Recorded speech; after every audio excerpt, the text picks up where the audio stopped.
അപ്പൊ അതിന് തൊട്ട് മുമ്പ് ഉണ്ടല്ലോ ഇപ്പൊ സിറ്റി ഓഫ് ഗോഡിലും ഉണ്ടല്ലോ, അതിൽ ഞാൻ ശ്രദ്ധിച്ചിട്ടുണ്ട്.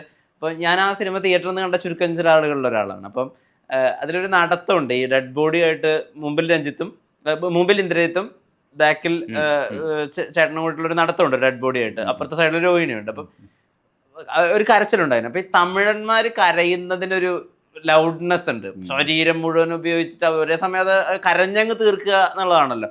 അപ്പൊ നമുക്കറിയാം, അതായത് വളരെ ശക്തിയായിട്ടുള്ള ഒരു ഭാര്യയുടെ വളരെ ദുർബലനായിട്ടുള്ള ഒരു ഭർത്താവ്, അപ്പൊ അയാളെ ഇത്രത്തോളം വ്യഗ്രതപ്പെട്ടിട്ടൊക്കെയാ കരയുക എന്നുള്ളത് ആ ഫുൾ കരച്ചിലുണ്ട്. ഷോർട്ട് മനസ്സിലായെന്ന് ഞാൻ വിചാരിക്കുന്നു. ഈ തമിഴനാവാൻ എടുക്കാമെന്ന് വിചാരിച്ചത്, അല്ലെങ്കിൽ തമിഴനാവാനുള്ള പിക്ക് അതെങ്ങനെ വന്നു? ഞാൻ പണ്ട് സിനിമ തമിഴ്നാട്ടിലല്ലായിരുന്നു. എന്ന് പറഞ്ഞാൽ ഇപ്പൊ നമ്മളിവിടെ ചെയ്ത സിനിമ എല്ലാം ഡബ് ചെയ്യണമെങ്കിൽ അങ്ങനെ കുറച്ച് തമിഴ് ഭാഷ എനിക്കുണ്ടായിട്ടുണ്ട്.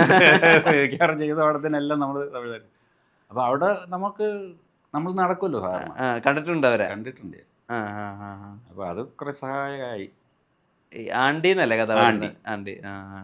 അത് തിയേറ്ററിൽ അത്ര ശ്രദ്ധിക്കപ്പെട്ടില്ല ആ പടം. എനിക്ക് തോന്നുന്നത് ഒരു ചില മുന്നേ ഇറങ്ങിയ പടം. അതെ, കാലത്തിന് ഒരുപാട്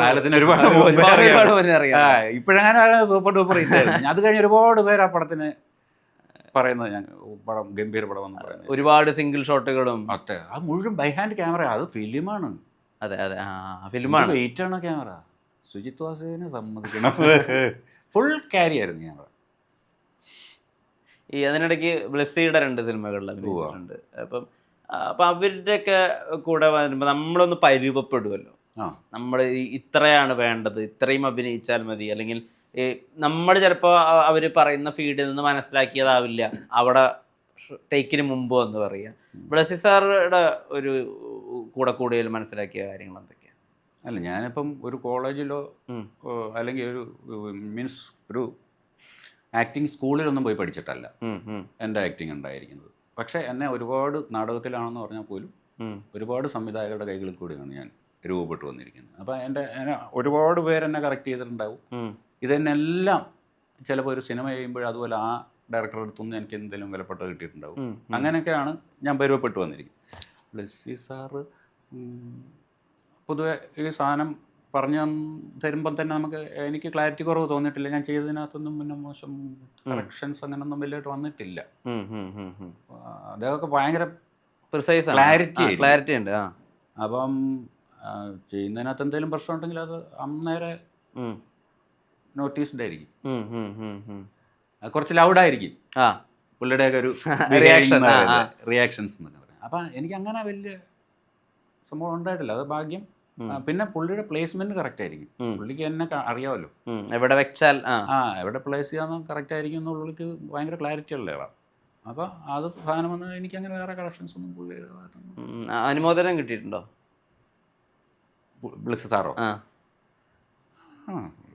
എന്താ പറഞ്ഞിട്ടുള്ള? അല്ല, അങ്ങനെ നന്നായിട്ടുണ്ടെന്ന് എൻ്റെ അടുത്ത് പറഞ്ഞിട്ടില്ല കേട്ടോ. നന്നായില്ലെങ്കിൽ പക്ഷെ അവള് സമ്മതിക്കില്ല. നേരിട്ട് ഇങ്ങനെ പറഞ്ഞിട്ടുണ്ടോന്ന് ചോദിച്ചാൽ ഇല്ല. പക്ഷെ ആൾക്ക് തൃപ്തി വരാതെ അങ്ങനെ വിടില്ല.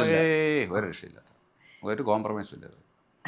ഈ ശ്രീ മോഹൻലാലുമായിട്ടൊരു മദ്യപാന സീൻ അഭിനയിക്കുക എന്ന് പറയുന്നത് ഒരു രസമുള്ള സംഗതിയായിട്ട് എനിക്ക് തോന്നിയിട്ടുണ്ട്. കാരണം സ്വാഭാവികമായിട്ട് അദ്ദേഹം മദ്യപാന സീനുകൾ മുമ്പ് ചെയ്തിട്ടുണ്ടല്ലോ. അപ്പോൾ ഈ ദൃശ്യത്തിനകത്ത് അങ്ങനെ ഒരുപാട് രംഗങ്ങളുണ്ട്. അവിടെ ഒരു ഇന്റേണൽ ഡ്രാമ കൂടെ ഉണ്ടല്ലോ. അതായത് ജോർജ് കുട്ടിക്ക് ആളെ കുടിപ്പിച്ച് സൗഹൃദത്തിൽ ഉണ്ടാക്കിയേ പറ്റൂ. അപ്പം അതും ഒരേ ക്ലാസ് എടുക്കുന്നതിലും ഒഴിച്ചു കൊടുക്കുന്നതിലൊക്കെ മോഹൻലാലിന്റെ മുഖത്ത് വ്യക്തമാണ്. അപ്പുറത്ത് നിൽക്കുന്ന ആളൊരു പഞ്ചപാവ മനുഷ്യനുമാണ്, അതിലങ്ങ് വീണു പോവുകയാണ്. ഇത്രയും കാര്യങ്ങൾ പറഞ്ഞിരുന്നോ അന്ന് ദൃശ്യം 2 ഷൂട്ടിങ്ങിന്റെ സമയത്ത്? ഈ സീൻ എടുക്കുമ്പോൾ ഇല്ല, സീൻ എടുക്കുമ്പം ജസ്റ്റ് ഈ സീൻ നമ്മൾ വായിക്കത്തില്ല, അതിനകത്തുണ്ടായിരുന്ന ഡിസ്ക്രിപ്ഷൻസ് ഉണ്ടല്ലോ, അത് വായിച്ചു. പിന്നെ നമ്മൾ ഷൂട്ട് ചെയ്യുമായിരുന്നു. അപ്പോൾ ലാലേട്ടൻ്റെ അടുത്ത് ചോദിച്ചു, അത്രയും വേണമെന്ന് ചോദിച്ചു. പിന്നെ അത്രയും ചെയ്യാൻ കുഴപ്പമുണ്ടെന്ന് ചോദിച്ചു. അപ്പം ഓക്കെ അത് മതി, എന്നാൽ പിന്നെ അങ്ങനെ ചെയ്യാതെ. ഈ ആളുകൾ അതുപോലെ എടുത്തു പറയുന്ന സീനാണ് നമ്മുടെ ഒരുപാട് ആവർത്തി കേട്ടിട്ടുണ്ടായിരിക്കും, മഹേഷിൻ്റെ പ്രതികാരത്തിലെ നെല്ലിക്ക സീൻ. ഇത് നെല്ലിക്ക വീണു എന്നുള്ളത് ഓക്കെ ആയി, നമുക്ക് മനസ്സിലായി. പക്ഷെ അതിനിടയിൽ ഒരു വണ്ടി കയറി പോകുമ്പോൾ 1-2 നെല്ലിക്കകൾ ചതയും. അപ്പം ഈ ജനഗണമന കേട്ടുകൊണ്ട് നിൽക്കുന്ന ആൾ അതിനകത്ത് കാണിക്കുന്ന ഒരു അരിശമുണ്ട്. നെല്ലിക്കകൾ ചതഞ്ഞു, കാരണം അയാൾ എത്രയോ കഷ്ടപ്പെട്ടിട്ടുണ്ടായിരിക്കും ചിലപ്പോൾ ആ നെല്ലിക്കകൾ ഉണ്ടാക്കാൻ വേണ്ടിയിട്ട്. ഈ ആ പൊട്ടുമ്പോൾ ഉണ്ടാവുന്ന ആ ഒരു ദേഷ്യം ഉണ്ടല്ലോ, എന്നാൽ ദേശസ്നേഹം കാണിക്കും വേണം. ആ സീൻ ഷൂട്ട് ചെയ്യുമ്പോൾ ഉണ്ടായിരുന്ന ദിവസത്തെ അത് ഓർമ്മയുണ്ട്. അതിൽ ഇത്രയും ഒരു ചരിത്ര പ്രാധാന്യം ഉണ്ടാവും ട്രോളുകളിൽ എന്നൊക്കെ വന്ന് ആലോചിച്ചിട്ടുണ്ട് എപ്പോഴെങ്കിലും? പിന്നെ അത് ശരിക്കും ഒരു 10 സീനൊക്കെ ഉള്ള ഒരു കഥാപാത്രം തരണമെന്നായിരുന്നു പുള്ളി വിചാരിച്ചിരുന്നതെന്നൊക്കെ പോത്തൻ്റെ അടുത്ത് പറഞ്ഞു. ഓക്കെ. പക്ഷെ അതവർ എഴുതി വന്നപ്പോൾ എന്തോ ചെറുതായിപ്പോയി. അപ്പോൾ പിന്നെ എന്നോട് പറഞ്ഞു ഇങ്ങനൊരു ഓപ്ഷനുണ്ട്, ഇത് ചെയ്യാമെന്ന് പറഞ്ഞു. അത് ഗ്യാരണ്ടിയാണ് ഞാനെന്ന് പറഞ്ഞു. എന്നിട്ട് ഫോണിൽ കൂടെ എൻ്റെ അടുത്ത് ഇത് പറഞ്ഞു, ഈ സീൻ വർക്കാവുന്ന ഗ്യാരണ്ടിയാണ്. ഇത് എൻ്റെ ഗ്യാരണ്ടിയാണ്, ഇത് ചെയ്യാവോ ചേട്ടൻ, ഇത് ചെയ്യാമെന്ന് പറഞ്ഞു. ഞാനാണ് ഗ്യാരണ്ടി എന്ന് പറഞ്ഞു. അപ്പോൾ ഞാനിത് കേട്ടപ്പോൾ തന്നെ, ഞാൻ ഫോണിൽ കൂടെ തന്നെ കേട്ടപ്പോൾ തന്നെ ഞാൻ ചിരിച്ചു ഈ സാധനം. അങ്ങനെയാണ് ഞാനത് ചെയ്യാൻ വേണ്ടത്. ഇനി ഇത് ചെയ്യുമ്പോൾ ശരിക്കും ഞാൻ അപ്പുറത്തും രാജേഷ് ഇപ്പുറത്തും നിന്നിട്ട് കൗണ്ടർ കട്ട് ചെയ്യാൻ പറ്റുന്ന രീതിയിലാണ് പുള്ളി ഉദ്ദേശിച്ച് വെച്ചിരുന്നത്. പക്ഷേ പോത്തൻ്റെ ഒരു മേക്കിംഗ് സ്റ്റൈൽ എന്ന് പറഞ്ഞു കഴിഞ്ഞാൽ, ചേട്ടൻ ചെയ്തോ നമുക്ക് നോക്കാമെന്ന് പറയും. അങ്ങനെ ഇവർ ക്യാമറയൊക്കെ വെച്ചിട്ട് ഈ ഇടുന്നത് എടുത്തു. എന്നിട്ട് ഈ ഇത് സൈക്കിൾ പൊക്കി വെച്ചിട്ട് ഇവനോട് ബാക്കിയുള്ള ഇത് പെർഫോം ചെയ്യാൻ വന്നപ്പോഴത്തേക്കും ഞാൻ ചെയ്തു വന്നപ്പോൾ എന്നോട് ചേട്ടൻ ഫ്രീ ആയിട്ട് ചെയ്തോളാൻ പറഞ്ഞു. അത് ഇന്നാണ് ഫ്രെയിം, ഇന്ന സംഭവം, ക്യാമറയൊക്കെ ഇവിടെ വെച്ചു ഇല്ല. ഞാൻ അത് ചെയ്തു വന്നപ്പോഴത്തേക്കും ഞാനും രാജേഷും ഒരേ സൈഡിലായി. അങ്ങനെ അവിടെ നിന്ന് അതിൻ്റെ ആ പെർഫോമൻസ് തീരുന്ന ആ ഡയലോഗ്സ് ചെയ്തു. അപ്പോൾ ഞങ്ങൾ രണ്ടുപേരും ഇങ്ങനെ രണ്ടുപേരും അങ്ങോട്ട് എന്ന് വെച്ച് കഴിഞ്ഞാൽ അന്ന് ക്യാമറ അവിടെയാണ് വെച്ചിരുന്നത്. അപ്പം ഞാൻ അപ്പുറത്ത് അങ്ങനെ ചെയ്തു വന്നു, ഞാൻ ഇപ്പുറത്ത് തന്നെ വന്നു, ഇയാളും ഇപ്പുറത്ത് നിന്നു. ഇങ്ങനെയായി. ആ സീൻ അവിടെ വെച്ച് അതിൻ്റെ എൻഡ് വന്നപ്പോൾ കട്ടാക്കി. എന്നിട്ട് പോത്തൻ ഇങ്ങനെ ആലോചിച്ച്, ഇത് അപ്പുറത്ത് ആയിരുന്നെങ്കിൽ നമുക്കിങ്ങനെ കട്ട് ചെയ്യാൻ, ഇങ്ങനെ വെച്ച് സജഷൻ വെച്ച് അടുത്ത ഡയലോഗ്സ് കട്ട് ചെയ്യാൻ വരുന്നു. പിന്നെ പോത്തൻ അത് ഇംപ്രൂവൈസ് ചെയ്തതാണ്. ശരി, ഇങ്ങനെ വെച്ചിട്ട് പിന്നെ ഇനിയിപ്പോൾ അത് അങ്ങനെ തന്നെ നിന്നിട്ട് അവിടെ നിന്ന് ഈ സാധനം യൂസ് ചെയ്യാന്ന് പറഞ്ഞിട്ട് അത് ഫുൾ എടുത്തു. പറഞ്ഞു മനസ്സിലായില്ലേ? അപ്പോൾ അവിടെ നിന്ന് തന്നെ കറക്റ്റായി. അവിടെ നിന്ന് അങ്ങോട്ടൊരു തുടർച്ച പിന്നെ അങ്ങനെ പോയി. അടുത്ത ക്യാമറ വെച്ച് കഴിഞ്ഞിട്ട് നേരെ ഈ ഫുൾ സാധനം എടുത്തു. അപ്പോൾ അതിനിടയ്ക്കൂടെ വണ്ടി വരുന്ന ഷോട്ട് വേറെ വെച്ചു.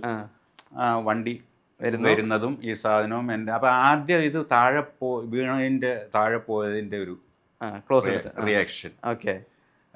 അതിനുശേഷം ആണ് ഈ വണ്ടി പോകുന്നത്. അപ്പോൾ അന്നേരത്തേക്കിനും പിന്നെ നമുക്ക് ആദ്യത്തെ ആ ദേഷ്യത്തിൽ ഇങ്ങനെ നിൽക്കുന്ന സമയത്താണ് ഈ സാധനം സംഭവിക്കുന്നത്. പിന്നെ അത് സാധനം പോയി, നശിച്ചും കൂടെ പോയില്ലേ. അപ്പോൾ പിന്നെ ആ ഒരു ദേഷ്യവും ഉണ്ട്, എല്ലാം പോയി എന്നുള്ളൊരു സാധനമായി. അത് ഇങ്ങനെ കയറി വന്നു. അപ്പോൾ പിന്നീട് എനിക്ക് തോന്നി എന്തോ ഭാഗ്യം കൊണ്ട് അങ്ങനെ സംഭവിച്ചാണ്. അതുകൊണ്ട് ഇത് ഭയങ്കരമായിട്ട് ആ സീൻ നേരെ മറിച്ച് ഇത് കട്ട് ചെയ്ത് അങ്ങോട്ടും ഇങ്ങോട്ടും ഷോട്ടനെ സംഭവിക്കില്ല. സജഷൻ ആണെങ്കിൽ അത്രയൊരു സാധനം കിട്ടത്തില്ലായിരുന്നു എന്ന് എല്ലാവർക്കും പിന്നെ അത് ഗംഭീരമായി. അവരുദ്ദേശിച്ചാലും അത് ഇദ്ദേഹം അത് അങ്ങനെ ഒരു തോട്ട് പുള്ളിക്ക് തോന്നിയതും കൂടെ കൊണ്ടാണ്. ഞാൻ അറിയാതെ ചെയ്തു പോയി. അത് കഴിഞ്ഞ് പിന്നെ ബാക്കി അത് കൂടുതൽ മനോഹരമായത് ഇതുകൊണ്ടാണെന്ന് പലരും എൻ്റെ അടുത്ത് പറഞ്ഞു. അത് കണ്ടവർ. അതൊരു ഭാഗ്യം.